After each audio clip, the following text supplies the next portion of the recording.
चलिए आज हम समझते हैं ट्रायंगल की कॉन्ग्रुएंसी। क्लास 9th का सिलेबस है ये, और हम समझते हैं कि कॉन्ग्रुएंट ट्रायंगल होता क्या है। देखिए, कॉन्ग्रुएंसी का मतलब होता है कि एग्जैक्ट उसी शेप और उसी साइज का फिगर बना देना। नहीं समझे आप? एग्जैक्ट उसी शेप और उसी साइज का अगर आप फिगर बना दे रहे हो, मैं ये नहीं कह रहा हूँ। देखिए, हमारे सिलेबस में जो 9वीं का सिलेबस है उसमें ट्रायंगल की कॉन्ग्रुएंसी दी है। कॉन्ग्रुएंसी कोई ज़रूरी नहीं होता। कॉन्ग्रुएंसी का मतलब ये ज़रूरी नहीं है कि ट्रायंगल के लिए ही कॉन्ग्रुएंसी लगेगी। दो 5 रुपए के सिक्के हैं, एक ही सन के बने हुए हैं, वो भी कॉन्ग्रुएंट होंगे। नहीं समझे आप? 5 रुपए के आप सिक्के ले लीजिए, एक ही सन के बने हुए। ये एक सिक्का है, एक सिक्का ये है, एक ही सन का बना हुआ है, तो ये भी कॉन्ग्रुएंट है यार। ये भी कॉन्ग्रुएंट है कि नहीं है, बताइए। ये भी कॉन्ग्रुएंट है।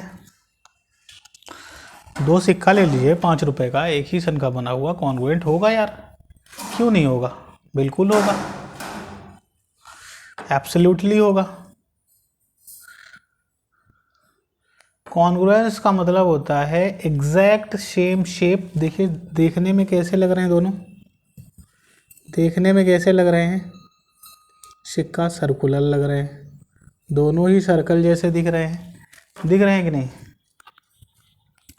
और दोनों का साइज सेम है, दोनों का शेप सेम है। शेप यानी देखने में दोनों सर्कल हैं। देखिए देखिए, दोनों देखने में कैसे लग रहे हैं बेटा? दोनों देखने में सर्कल लग रहे हैं। और दोनों की जो साइज है, अच्छा, सर्कल की साइज का मतलब होता है सर्कल की रेडियस। अगर कोई बोले सर्कल की साइज बताओ, तो सर्कल की साइज का मतलब सर्कल की रेडियस। देखिए यहाँ पे ये सर्कल है, दोनों का शेप कैसा है बताइए? दोनों दिखने में कैसे लग रहे हैं? दोनों सर्कुलर हैं, दोनों ही सिक्के सर्कुलर हैं, सर्कल है कि नहीं? तो all these coins are circular in shape. दोनों ही कॉइन सर्कुलर शेप के हैं और दोनों की साइज बराबर है। दोनों की साइज का मतलब दोनों की रेडियस बराबर है कि नहीं, बताइए। तो ये दोनों ही जो सर्कल हैं ये कॉन्ग्रुएंट सर्कल कहलाएंगे। शेप दोनों का सर्कुलर है, सर्कल है, दोनों की साइज कैसी है? बराबर है। साइज, सर्कल का साइज का मतलब होता है सर्कल की रेडियस। सर्कल की साइज का मतलब होता है सर्कल की रेडियस। तो दोनों की रेडियस बराबर है, तो ये दोनों कॉन्ग्रुएंट फिगर कहलाएंगे। दो फिगर को कॉन्ग्रुएंट कब बोलते हैं? जब उनका शेप और साइज दोनों बराबर होता है। Two figures are said to be congruent if they have same shape and same size. लिख लीजिए, नोट करिए, बहुत इंपॉर्टेंट लाइन है, बहुत important, very important line.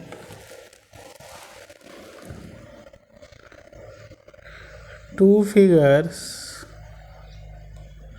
are said to be congruent if they have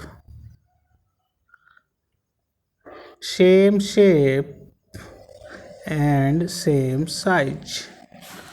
दो फिगर को तब हम कॉन्ग्रुएंट बोलेंगे जब उनका शेप सेम होगा, देखने में दोनों सेम लगेंगे, और दोनों का साइज, साइज देखिए, साइज ये रेडियस है, दोनों की रेडियस बराबर होगी, तो फिगर को हम कॉन्ग्रुएंट बोल देंगे।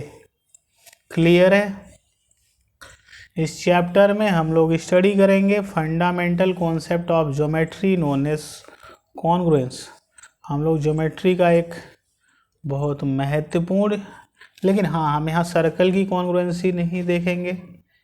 2 पेन लीजिए आप 3 रुपए वाले, कोई भी पेन लीजिए, मतलब एक ही तरह के हों। जैसे ये 3 रुपए का पेन है, एक और 3 रुपए का पेन लाए, दोनों एक ही तरह के लगेंगे, सेम शेप के हैं, सेम साइज के हैं, तो ये दोनों कॉन्ग्रुएंट होंगे। क्लियर है? क्लियर है? आया समझ में?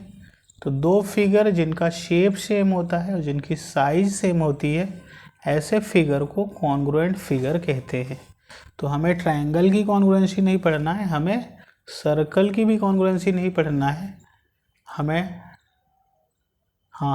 सर्कल की कॉन्ग्रुएंसी नहीं पढ़ना है, पेन की कॉन्ग्रुएंसी नहीं पढ़ना है, हमें सिक्के की कॉन्ग्रुएंसी नहीं पढ़ना है, हमें किसकी कॉन्ग्रुएंसी पढ़ना है? हमें ट्रायंगल की कॉन्ग्रुएंसी पढ़ना है। तो यहाँ लिख लें, we will study the congruency of triangle। Try का मतलब 3, एंगल मतलब एंगल, तो जिसमें 3 एंगल हो उसको बोलते हैं ट्रायंगल। क्लियर है? ठीक है। तो 2 फिगर जब सेम शेप के हों, सेम साइज के हों, उनको कॉन्ग्रुएंट फिगर बोला जाता है। अर्लियर क्लासेस में आपने स्टडी किया है लाइन सेगमेंट की कॉन्ग्रुएंसी, एंगल की कॉन्ग्रुएंसी, ठीक है। सिमिलरिटी और कॉन्ग्रुएंसी में फ़र्क है। एक शब्द होता है सिमिलरिटी, एक शब्द होता है कॉन्ग्रुएंसी, दोनों में फ़र्क है बेटा। क्या फ़र्क है बताइए, क्या फ़र्क है सिमिलरिटी और कॉन्ग्रुएंसी में? सिमिलरिटी का मतलब होता है कि देखने में एक जैसा लगे। जैसे देखिए, मैं 2 आइसोसेलेस ट्रायंगल बना रहा हूँ, ये एक ट्रायंगल, ये एक आइसोसेलेस ट्रायंगल और ये दूसरा आइसोसेलेस ट्रायंगल। इसकी साइड में 2 सेंटीमीटर लेता हूँ और इसकी साइड 5 सेंटीमीटर। देखिए यहाँ पे 2 ऐसे आइसोसेलेस ट्रायंगल हैं, देखने में तो दोनों आइसोसेलेस ट्रायंगल हैं, शेप दोनों का आइसोसेलेस ट्रायंगल है, बट साइज सेम नहीं है। साइज का मतलब इनकी लेंथ सेम नहीं है। तो जब इनकी साइज सेम नहीं है तो ये ट्रायंगल कॉन्ग्रुएंट नहीं कहलाएंगे, लेकिन सिमिलर कहलाएंगे। सिमिलर क्यों कहलाएंगे? सिमिलर क्यों कहलाएंगे? क्योंकि इनका शेप सेम है, देखने में ये सिमिलर दिख रहे हैं, दोनों का शेप सेम है। तो 2 figures are similar if they have same shape. Same shape है तो सिमिलर कहलाएगा। तो लिख लें,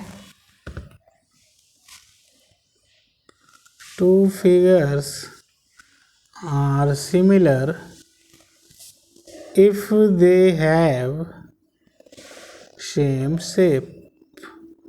2 फिगर को सिमिलर तब बोलेंगे जब उनका शेप सेम होगा। लिख लीजिए बेटा, लिख लीजिए। और साइज भी सेम हो गया तो कॉन्ग्रुएंट होगा।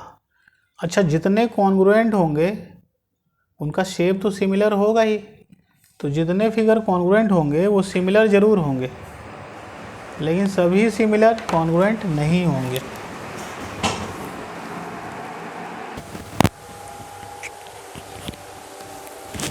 तो मैं क्या कह रहा था बेटा?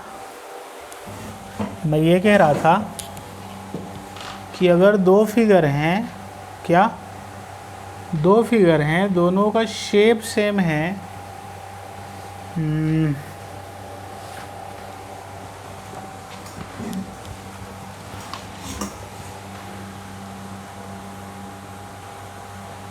अगर देखने में सेम है, अगर कॉन्ग्रुएंट है तो वो सिमिलर ज़रूर होगा।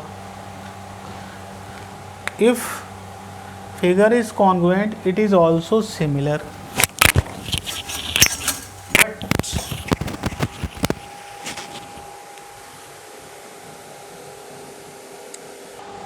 हाँ जी, चलिए समझते हैं। हम ये कह रहे थे,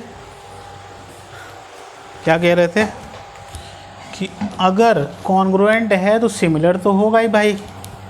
मैं ये कह रहा हूँ एक पेन ये और एक इसी के जैसा और, ये सिमिलर है कि नहीं है? अरे ये कॉन्ग्रुएंट है कि नहीं है? हाँ, इसी के जैसा एक और यही पेन ले आ देंगे, कॉन्ग्रुएंट होगा। लेकिन ये सिमिलर भी तो है, देखने में भी तो एक ही जैसे हैं। तो every congruent figure is similar, every congruent figure is similar, but every similar figure is not congruent. हाँ, लेकिन आप सिमिलर ले आइए। मैं कह रहा हूँ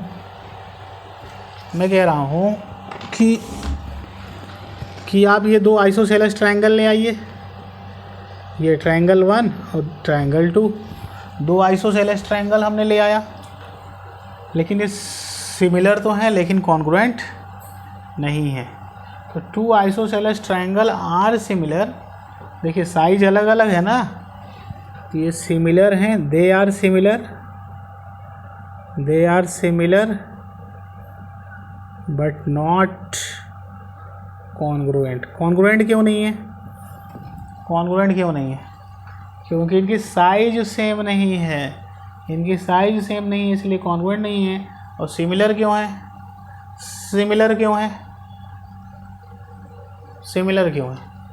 क्योंकि शेप दोनों का इक्विलेटरल ट्रायंगल है, दोनों का ट्रायंगल का शेप इक्विलेटरल है, तो सिमिलर है।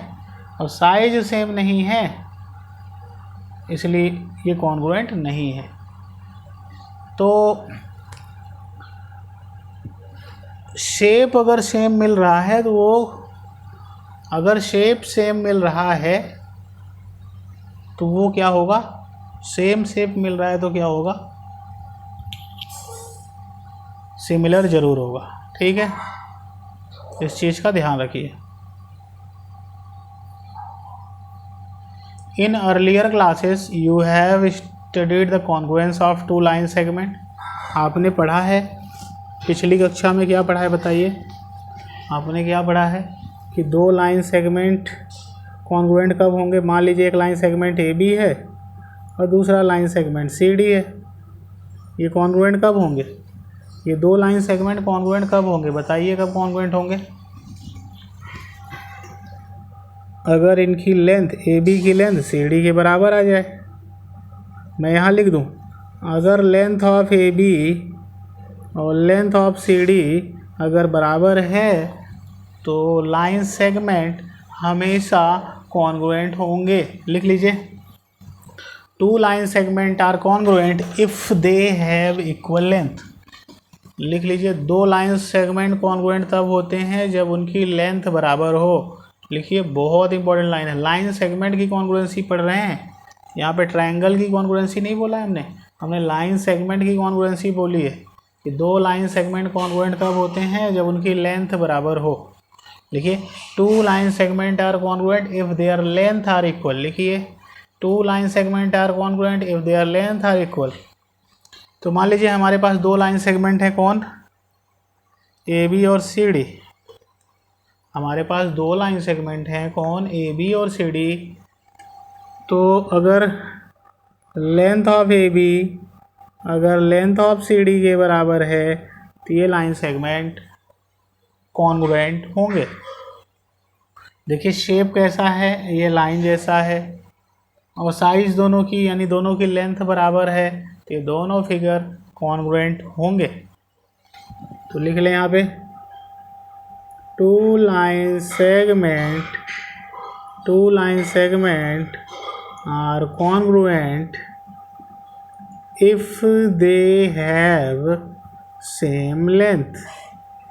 दो लाइन सेगमेंट को कॉन्ग्रुएंट तब बोलेंगे जब उनकी लेंथ बराबर हो। लिख लीजिए, two line segment are congruent if they have same length.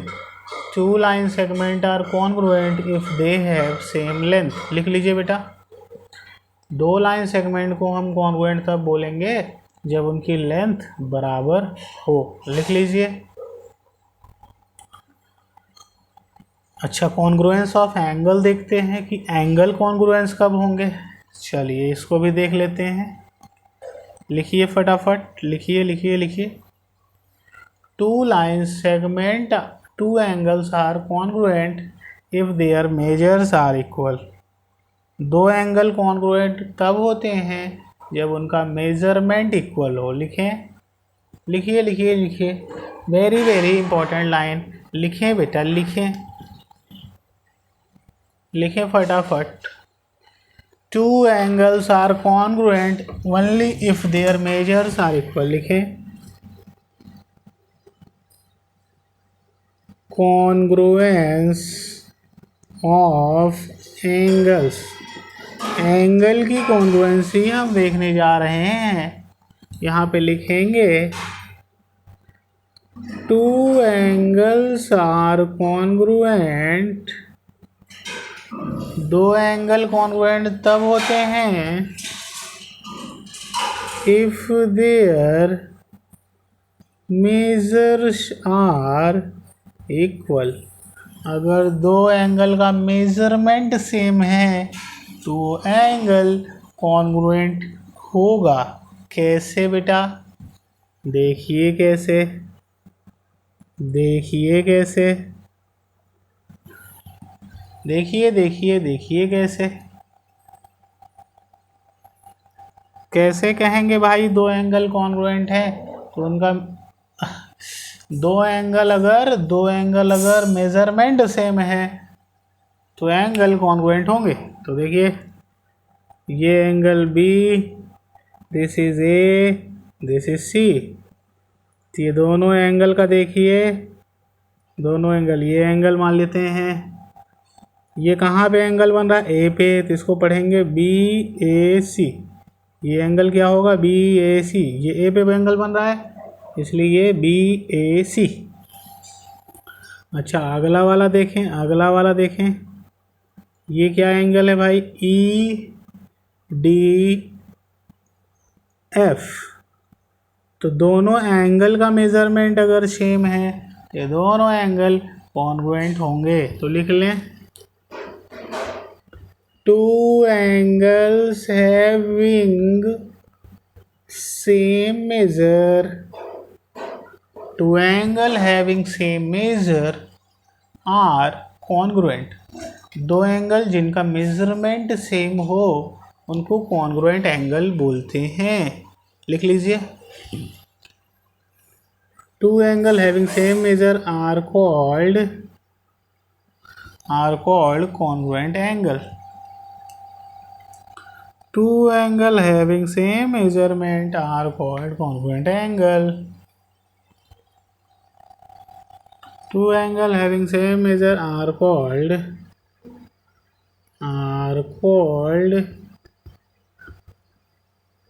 Congruent angle. दो एंगल जिनका मेजरमेंट समान होता है उनको कॉन्ग्रुएंट एंगल बोलते हैं। अच्छा, आप ये बताइए मुझे, तुरंत बताइए, ये मैं एंगल बनाया, ये मैंने क्या बनाया बेटा? Angle, angle B, angle A, angle C. दूसरा एंगल बनाया ई डी एफ, फिर हमने बनाया ई डी एफ। अब मैं ये बोलूँ, क्या ये एंगल कॉन्ग्रुएंट हैं? देखिए, अगर इन दोनों का मेजरमेंट सेम हो जाए, अगर ये 30 हो जाए तो ये भी 30 हो जाए, ये दोनों एंगल कॉन्ग्रुएंट होंगे। तो मैं यहाँ पे लिख रहा हूँ, मैं क्या लिख रहा हूँ यहाँ पे? बताइए क्या लिख रहा हूँ बेटा? फटाफट बताइए, फटाफट बताइए। मैं लिखूँगा, मैं क्या लिखूँगा? मैं बोलूँगा कि, क्या बोलूँगा? फिर से बोलिए। अगर एम ऑफ एंगल बी ए सी का एम यानी मेजरमेंट, एंगल को एम से भी दिखाते हैं, और अगर m of angle E D F, अगर ये दोनों का मेजरमेंट बराबर है, ये दोनों एंगल कॉन्ग्रुएंट होंगे। लिख लीजिए, if the measurement of these two angle are equal then they are congruent angle. तब इनको हम कॉन्ग्रुएंट एंगल बोलेंगे। छापिए, very important line, very important line. आगे चलिए, आगे चलिए। अब लिखेंगे कॉन्ग्रुएंस ऑफ ट्रायंगल। लिखें, लिखिए लिखिए लिखिए, ट्रायंगल की कॉन्ग्रुएंसी क्या लिखेंगे? सिक्के की कॉन्ग्रुएंसी नहीं पढ़ना है। एक चीज और नोट कर लीजिए, क्या नोट करने, टू टू टू टू आगे क्या, two congruent figure are similar but two similar figure need not to be congruent. Two congruent figure are similar but two similar figure need not to be congruent। लिखें, बहुत important line है, बहुत important line है कि अगर दो congruent figure हैं तो सिमिलर ज़रूर होंगे, लेकिन अगर वो सिमिलर हैं तो कॉन्ग्रुएंट हो ये कोई ज़रूरी नहीं है। Two congruent are similar but two similar need not to be congruent। इसको लिखें, बहुत इंपॉर्टेंट लाइन है। अब हम समझने जा रहे हैं कॉन्ग्रुएंस ऑफ ट्रायंगल पढ़ने जा रहे हैं। किसका कॉन्ग्रुएंसी पढ़ने जा रहे हैं? ट्रायंगल की कॉन्ग्रुएंसी। क्या हम सर्कल की कॉन्ग्रुएंसी पढ़ेंगे? नहीं। क्या हम रेक्टेंगल की कॉन्ग्रुएंसी पढ़ेंगे? नहीं। हम किसकी कॉन्ग्रुएंसी पढ़ेंगे? हम ट्रायंगल की कॉन्ग्रुएंसी पढ़ेंगे। काहे की कॉन्ग्रुएंसी पढ़ेंगे? ट्रायंगल की कॉन्ग्रुएंसी पढ़ेंगे। किसकी कॉन्ग्रुएंसी पढ़ेंगे? ट्रायंगल की कॉन्ग्रुएंसी पढ़ेंगे। लिखिए, ट्रायंगल की कॉन्ग्रुएंसी क्या होती है? Two triangles are congruent if and only if one of them can be made to superimpose on other, they cover exactly.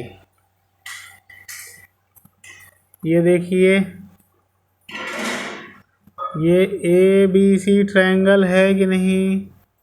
दूसरा ट्रायंगल डी ई एफ है कि नहीं?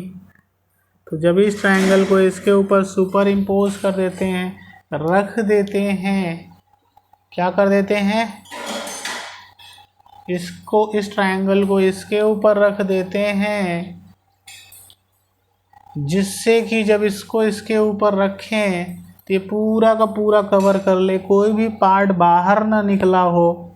मतलब ए बी किसकी जगह पे आ जाए? डी सी की जगह पे। बी सी किसकी जगह पे आए? ई एफ की जगह पे। ए सी किसकी जगह पे आए? डी एफ की जगह पे। तो अगर ये वाली साइड इसको सुपर इम्पोज कर ले, ये वाली इसको और ये वाली इसको, इन दोनों फिगर को हम कॉन्ग्रुएंट फिगर बोल देंगे। क्या बोल देंगे? Then we will say कि triangle ABC is congruent to triangle DEF। Clear है बेटा? जब एक फिगर को दूसरे के ऊपर रखें कि पूरा का पूरा अगर कवर कर ले रहा है, क्या कर ले रहा है? पूरा का पूरा कवर कर ले रहा है, कोई भी पार्ट बाहर नहीं निकला है। जैसे ए बी डी सी को कवर कर ले, बी सी ई एफ को कवर कर ले, ए सी डी एफ को कवर कर ले, कोई भी पार्ट बाहर ना निकला हो, तो हम बोल देंगे ये ट्रायंगल कॉन्ग्रुएंस होगा।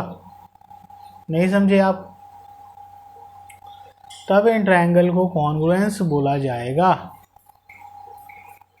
अच्छा, एंगल ए की जगह पे एंगल डी आ जाए, एंगल बी की जगह पे एंगल ई आ जाए, एंगल सी की जगह पे एंगल एफ आ जाए, एंगल कवर कर लें, साइड को कवर कर ले, एंगल को कवर कर ले, तो हम इन ट्रायंगल को कॉन्ग्रुएंट ट्रायंगल बोल देंगे।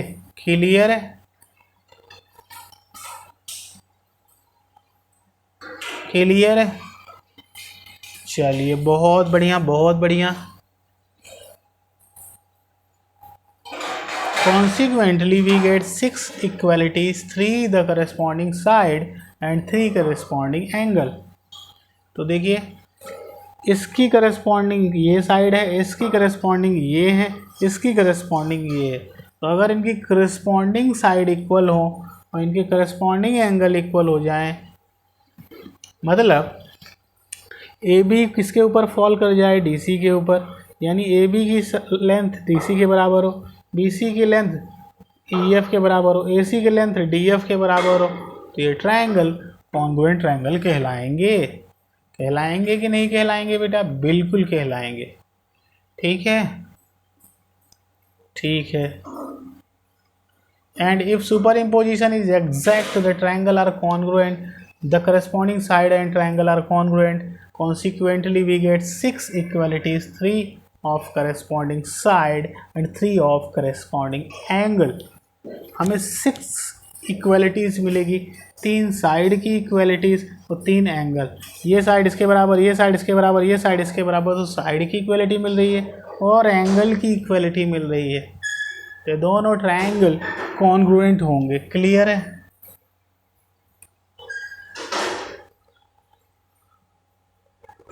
अगर सुपरपोजिशन एग्जैक्ट हो गया, सुपरपोजिशन क्या होता है बेटा? सुपरपोजिशन का मतलब एक के ऊपर जब दूसरा रखें तो अगर ये एग्जैक्ट पूरा का पूरा कवर कर लें तो ये कॉन्ग्रुएंट कहलाते हैं।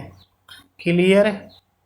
Consequently we get 6 equalities, 3 from corresponding side and 3 from corresponding angle. हम 6 इक्वलिटीज़ देखते हैं, 3 साइड की इक्वलिटीज़ और 3 एंगल की। ये वाला एंगल इसके बराबर, ये वाला इसके बराबर, ये वाला इसके बराबर, ये साइड इसके बराबर, ये वाली साइड इसके बराबर, ये वाली साइड इसके बराबर। तो अगर साइड साइड के बराबर है, एंगल एंगल के बराबर है, तो ट्रायंगल कॉन्ग्रुएंट होगा। लिख लीजिए।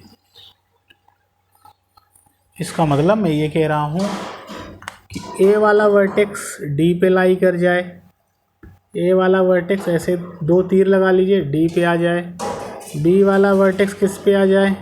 सी पे आ जाए, और सी वाला vertex A D E F, C वाला वर्टेक्स एफ पे आ जाए, तो ये ट्रायंगल कॉन्ग्रुएंट हो जाएगा।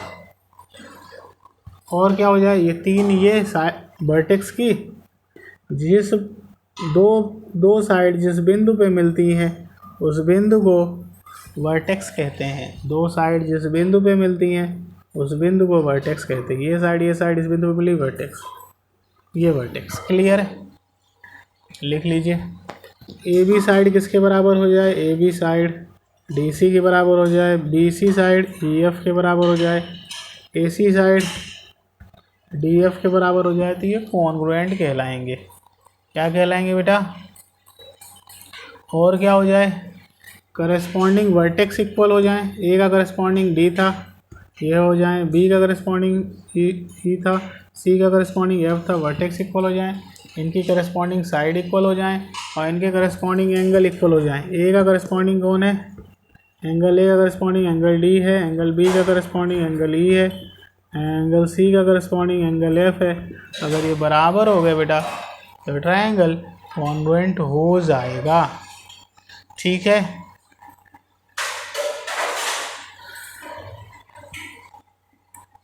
तो 2 ट्रायंगल हैं ए बी सी और डी ई एफ।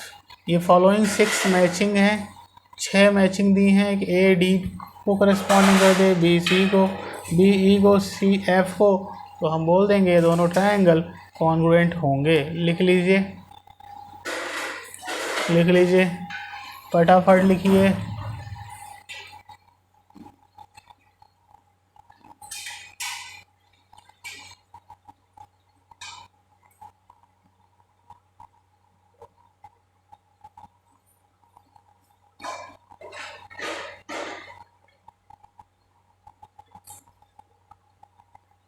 जल्दी लिखिए, जल्दी लिखिए, लिखते जाइए, लिखते जाइए।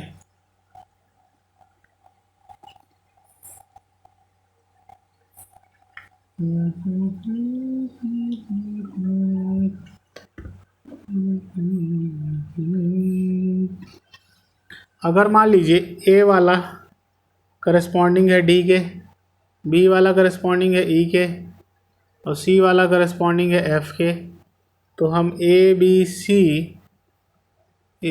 सी करस्पॉन्डिंग हो जाएगा डी ई एफ के।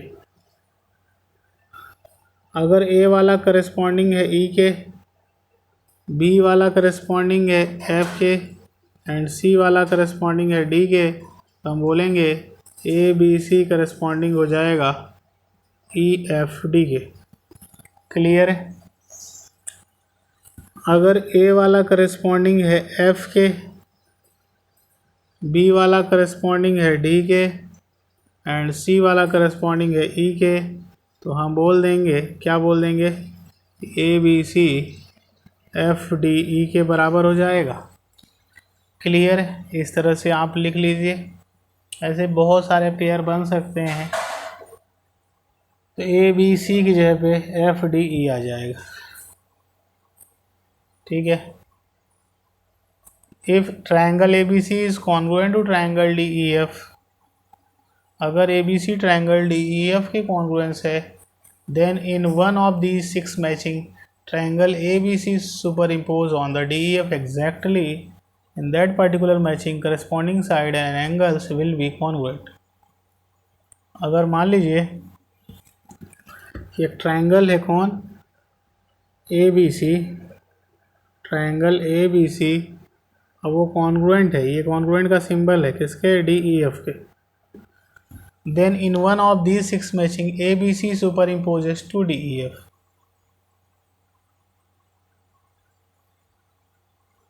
इसको लिखते चलिए। तो हम बोलेंगे then in one of 6 matching, then in one of 6 matching triangle ABC superimposes triangle DEF exactly। तो ट्रायंगल ABC सुपर इम्पोज कर जाएगा ट्रायंगल DEF को exactly, and in that particular matching corresponding side and angle will be congruent. यहाँ लिख लें, and in that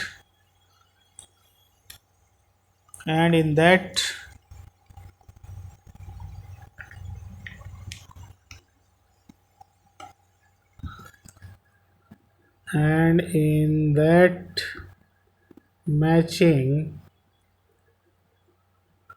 corresponding side and angles will be congruent,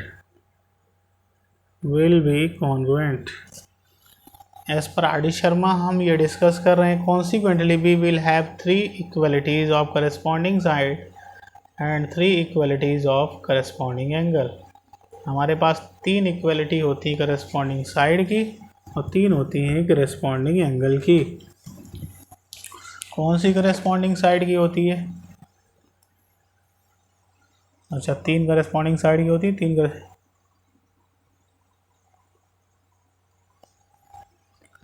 अगर मान लीजिए ये ट्रायंगल ABC है, ABC, और दूसरा DEF, और अगर ABC DEF के कॉन्ग्रुएंट नहीं है तब हम क्या बोलेंगे, in fact in each mapping at least one part of a triangle will not be equal to corresponding part of DEF। तो अगर ABC अगर पूरा का पूरा कवर नहीं कर रहा है DEF को एग्जैक्टली, तो from the above discussion we obtain the following general condition for congruence.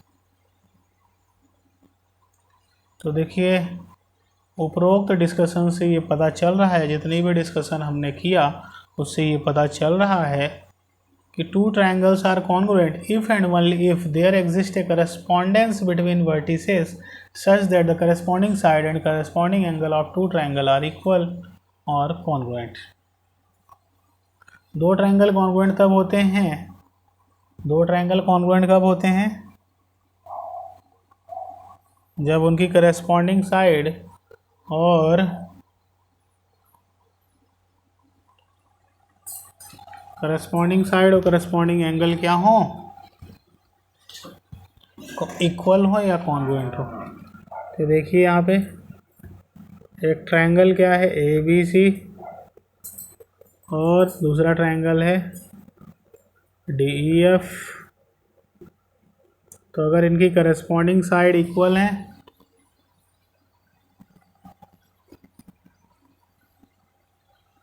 if their corresponding side and corresponding angle, अगर इनके करस्पॉन्डिंग साइड ये वाली साइड इसके बराबर है, ये वाली इसके बराबर है, ये वाली इसके बराबर है, तो ये क्या होगा, ये ट्रायंगल कॉन्ग्रुएंट होंगे। अच्छा, अब सवाल ये है, सवाल क्या है, सवाल क्या है बताइए, सवाल क्या है कि यहाँ पे एक लाइन बनाए हैं, यहाँ दो लाइन, यहाँ तीन लाइन क्यों? यहाँ एक लाइन इसलिए बनाए हैं कि ये साइड को रिप्रेजेंट कर रहा है, दो लाइन ये साइड को, तीन लाइन इस साइड को। तो triangle ABC is congruent to triangle DEF and corresponding ABC DEF make the 6 pair of corresponding part of this triangle. ठीक है, तो ट्रायंगल ABC क्या हो जाएगा? ट्रायंगल ABC कॉन्ग्रुएंट हो जाएगा। ये कॉन्ग्रुएंट का सिंबल होता है बेटा ट्रायंगल DEF के। ठीक है, और ये जो वर्टेक्स है ABC वर्टेक्स है, A वाला D पे, B वाला E पे, C वाला F पे, तो वर्टिसेस भी कौन साइड कर जाएंगे। और अगर ये देखिए, ये कॉन्ग्रुएंट का सिंबल होता है, ये लिख लीजिए, सिंबल ऑफ कॉन्ग्रुएंट ये होता है ABC कॉन्ग्रुएंट हो गया अगर ट्रायंगल DEF के, तो ये तभी होगा जब AB साइड DE के बराबर हो, BC वाली EF के बराबर हो और AC वाली DF के बराबर हो, AC वाली DF के बराबर हो, तो ये दोनों ट्रायंगल कॉन्ग्रुएंट कहलाएंगे। और अभी साइड बस बराबर हुई है, और क्या बराबर हो? अगर दोनों ट्रायंगल कॉन्ग्रुएंट हो गए किसी तरह से, तो इनकी करस्पॉन्डिंग साइड AB की corresponding side DE, BC corresponding side EF और AC corresponding side DF, AB की corresponding side DE, BC corresponding side EF, AC corresponding side DF, ये सब इक्वल होंगे। इनके करस्पॉन्डिंग एंगल भी इक्वल होंगे। A का करस्पॉन्डिंग एंगल D, B का करस्पॉन्डिंग एंगल E, C का करस्पॉन्डिंग एंगल F भी इक्वल होगा। तो अगर ट्रायंगल कॉन्ग्रुएंट है तो उनकी करस्पॉन्डिंग साइड्स, उनके करस्पॉन्डिंग एंगल भी इक्वल होते हैं। Two triangles are congruent, then their corresponding sides and corresponding angles are equal. दो ट्रायंगल कॉन्ग्रुएंट तब होंगे जब उनके करस्पॉन्डिंग साइड और उनके करस्पॉन्डिंग एंगल इक्वल हों। इसको नोट कर लीजिए, बहुत इंपॉर्टेंट लाइन है, बहुत इंपॉर्टेंट लाइन है, इसको नोट करिए। ठीक है, आगे जो भी होगा कॉन्ग्रुएंसी क्राइटेरिया, ये हम अगले लेक्चर में चालू करेंगे। इसको नोट कर लीजिए आप लोग।